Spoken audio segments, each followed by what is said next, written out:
Je me permets de revenir juste sur quelques phrases que tu as dites il y a quelques instants. Tu disais, euh, j'en ai souffert parce que j'ai un gros vécu, j'ai un passé assez lourd. Tu fais référence à quoi? Ben, je suis une fille, voilà, je suis partie tôt de chez mes parents, j'ai galéré. Enfin, voilà, moi, à 20 ans, je me souciais pas de comment j'allais acheter mon mascara, quoi. C'était vraiment, je me démerdais, limite, je me privais énormément pour avancer, réussir. Et voilà, je pensais vraiment ben, à avoir des choses concrètes dans la vie qui me fassent évoluer. Et c'est vrai que, ben, tu sais, après, tu vis des choses quand tu pars de chez toi. Moi, je suis de Corse à la base, je suis d'Ajaccio. Donc, tu pars de chez toi, tu arrives dans une ville où tu connais personne, tu peux pas avoir confiance aux gens. T'es Enfin, parti voilà, d'Ajaccio pour aller où? à Marseille.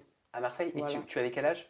J'avais 18 ans, mais j'étais partie bien avant et après je faisais beaucoup les saisons Et l'hiver. pourquoi tu as voulu quitter ta famille, le cocon familial? Parce qu'en Corse, voilà, c'est très bien, il y a le savoir-vivre et tout ça. Franchement, je crache pas dessus, c'est vraiment la ville où je suis née, je suis très heureuse, mais on peut pas évoluer en Corse. Pourquoi? Ben, il n'y a pas trop d'écoles, même professionnellement, c'est beaucoup piston, tout ça. Et moi, voilà, on faisait que me dire, mais retourne à l'école, tu peux réussir ta vie, le ménage, c'est pas pour toi. Enfin, voilà, parce que moi, Quoi, je travaillais en tu hôtellerie. faisais des ménages pour gagner Je un petit peu travaillais en d'argent, c'est ça? hôtellerie. Ben, tu sais, comme j'étais très timide, je faisais pas des métiers où on s'exposait beaucoup. Raoul, oui, par exemple, la restauration, ça la dérangeait pas. Moi, j'étais plus en retrait, donc ça veut dire, je faisais plus des métiers genre femme de chambre, plongeuse, tu vois, avant d'intégrer vraiment, voilà, le social, tout ça, parce que ça, c'est vraiment grâce à la vente aussi que j'ai réussi à avoir cette capacité. C'est vrai que tous mes travails m'ont apporté un petit plus, tu vois. Et tu rêvais de quoi quand tu étais jeune? Puisque tu dis, tu as quitté Ajaccio pour rejoindre Marseille. C'était quoi ton rêve? C'était quoi ton but?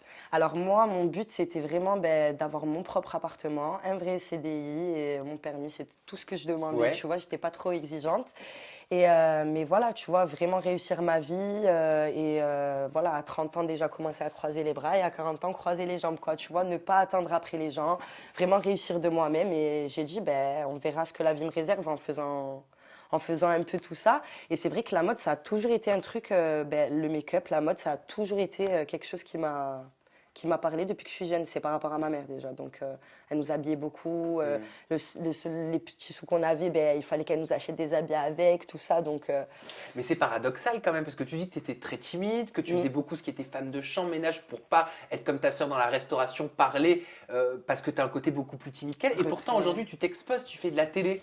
T'es sortie de cette coquille, ou alors tu Ouais. te bats encore Je me aujourd'hui? bats encore parce que je suis pas totalement sortie de cette coquille, mais c'est vrai que Miami, quand je suis arrivée dans cette aventure, il y avait beaucoup de choses. Ben, si tu m'avais posé la question un mois avant, je t'aurais dit ben non, je suis pas capable. Je me freinais beaucoup moi en fait. C'est ça. J'avais beaucoup Donc d'opportunités tu t'es fait violence. et je me suis fait violence. Et en fait, j'ai vu qu'à Miami, ben je sais pas, il y a eu ce déclic. Et du coup, j'ai fait des choses que ben je pensais pas être capable de faire et voilà quoi. Ben ça m'a aidé, on va dire.